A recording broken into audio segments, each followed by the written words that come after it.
Hey guys, so the market is dipping again and Bitcoin is hanging on around 27k.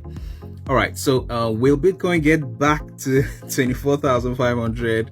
Actually, I'm here hoping so because I really want the discount to be a bit stronger. Yes, Bitcoin has dipped, the market has dipped for the past couple of weeks, and seems like we're having another dip right here, and you can see that support seems to be holding. That 28,000 support seems to be holding, but will it hold? I don't know. We can't really tell right now.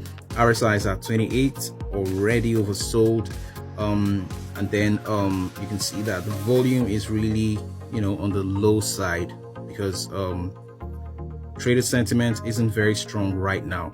But I want to say something about dollar cost averaging.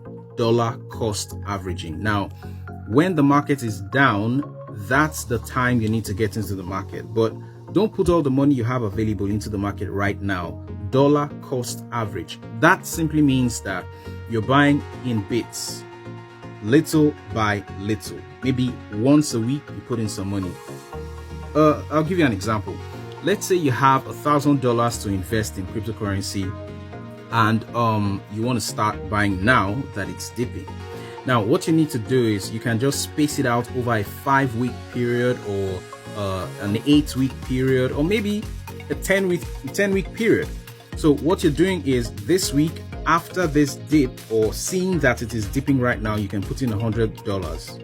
Okay, and then next week, depending on what happens, you put in another $100, and maybe the upper week, depending on what price it's at and all that, you can put in $200 and all that. So at the end, you would have invested a total of $1,000, which means that all the money you have available has now gone into the specific coin that you're trying to buy.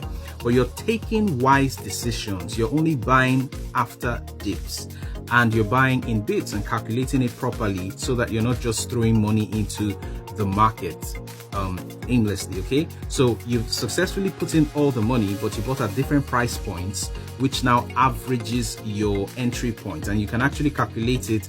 If you made 10 trades, or you bought 10 times, you can now multiply or add up the prices and divide by 10 to get the average price that you entered at, and then that is now what you calculate your profit against.